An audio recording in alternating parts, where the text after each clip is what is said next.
हरे कृष्ण। तो आज है इंदिरा एकादशी और 17 सितंबर है। तो आज मैं आपको 17 सितंबर एकादशी जो इंदिरा एकादशी है उसकी कथा का महात्म्य सुनाती हूँ। द्वारकानाथ जी बोले, हे धर्मपुत्र, अश्विन मास के कृष्ण पक्ष की एकादशी का नाम इंदिरा है। इसके महात्म्य की कथा कहता हूँ। एक समय देवर्षि नारद ब्रह्मलोक से यमलोक में आए। एक धर्मात्मा राजा को उसने यमलोक में दुखी देखा, दिल में दया आ गई।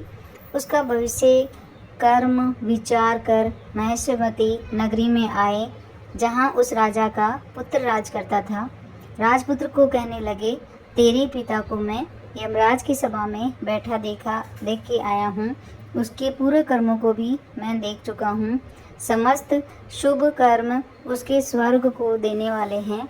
एक एकादशी व्रत के बिगड़ जाने से उन्हें यमलोक मिला है। यदि तुम इंदिरा एकादशी का व्रत कर पिता के नाम संकल्प कर दो तो वे अवश्य इंद्रलोक मिलेगा। इस व्रत की सुविधि यह है, दशमी के दिन पितृ की श्रद्धा करके ब्राह्मणों को प्रसन्न करें। गो ग्रास कुत्ते कौवे की सदृश छोटा सा न बनाएं, अर्थात माता समझकर उसका यथाशक्ति पेट पूजन कुछ अधिक करना चाहिए। मिथ्या भाषण न करें। रात्रि को भूमि पर शयन करें। प्रातः श्रद्धा सहित भक्ति से एकादशी का व्रत करें। ब्राह्मणों को यथाशक्ति दक्षिणा देकर फलाहार का भोग लगाएं।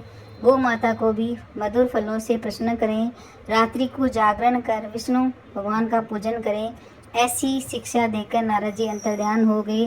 राजा ने इंदिरा एकादशी का व्रत परिवार सहित किया। फल उसका ब्राह्मणों के सामने पिता को प्रदान किया। उस समय आकाश से पुष्प की वर्षा हो रही थी। ऊपर की दृष्टि तो राजकुमार का पिता पुष्पक विमान पर चढ़कर प्रसन्न मुद्रा में देवलोक जा रहा था।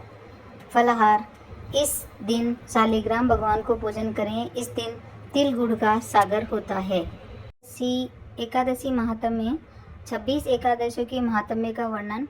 स्वर्ण दान, भूमि दान, अन्नदान, गोदान, कन्यादान आदि करने से जो पुण्य प्राप्त होता है एवं ग्रहण के समय स्नान दान करने से जो पुण्य प्राप्त होता है, कठिन तपस्या, तीर्थ यात्रा एवं अश्वमेध आदि यज्ञ करने से जो पुण्य प्राप्त होता है, इन सब से अधिक पुण्य एकादशी व्रत रखने से होता है। एकादशी व्रत करने वाले के पितृ कुयोगिनी को त्याग कर स्वर्ग में चले जाते हैं। एकादशी व्रत करने वाले के 10 पुरुषा पितृ पक्ष के और 10 पुरुषा मातृ पक्ष के और 10 पुरुषा पत्नी पक्ष के व्रत कर्ता को शुभ आशीर्वाद देते हुए बैकुंठ को जाते हैं। दूध, पुत्र, धन और कीर्ति को बढ़ाने वाला एकादशी व्रत है। इसलिए हमें सभी को एकादशी का व्रत करना चाहिए। और एकादशी जो अश्विन मास की है वो 18 सितंबर 2025 गुरुवार ब्रह्म मुहूर्त सुबह 4:42 से 5:30, सूर्योदय सुबह 6:18, सूर्यास्त 6:23, प्रातः काल पूजा मुहूर्त सुबह 4:57 से 6:07, गुरु पुष्य योग सुबह 6:30 बजे तक, शिव योग रात 9:30 तक, बाद में सिद्ध योग राहु काल दोपहर 1:30 से 3 बजे तक रहेगा। तो मेरी यूट्यूब फैमिली, आपको ज्ञात होना चाहिए कि 18 सितंबर को द्वादशी तिथि प्रारंभ हो जाएगी और इस तिथि को हमें पारायण करना है, अपने व्रत को खोलना है। एकादशी के दूसरे दिन अश्विन मास कृष्ण पक्ष साल 2025 इंदिरा एकादशी हरिवासर समाप्त 18 सितंबर 2025 गुरुवार सुबह 5 बजे तक रहेगा। तो ये सब व्रत जो भी करते आ रहे हैं उनको भगवान अच्छे फल देगा। और इसके बाद हम कहानी सुनते हैं गणेश जी की। जो भी कहानी सुनते हैं उसके बाद में गणेश जी की कहानी ज़रूर सुनना चाहिए। तो एक तोता और तोती थे।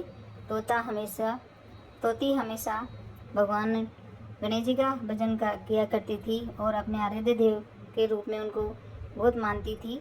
लेकिन तोता उसके विपरीत था, वो बिल्कुल नहीं मानते थे। तो एक दिन बहुत तेज़ हवा आई। उसने एक तोती को मना कर दिया कि तुम मेरी डाली से उतर जाओ तो वो अपने उस डाली से दूसरी डाली पे जाके बैठ गई। उसकी डाली हरी हो गई, तोते की डाली हरी हो गई और तोते की सूख गई। लेकिन एकदम ज़ोर से अंधड़ आया और तोता नीचे जाकर गिर गया और तोती से बोलने लग गया कि मुझे बचाओ। तो उसने कहा, मैं आराध्य देव को मानती हूँ, तुम भी मानो। और दोनों मिल कर के विनायक जी करने लगे। आपको कैसा लगा वीडियो कमेंट करके ज़रूर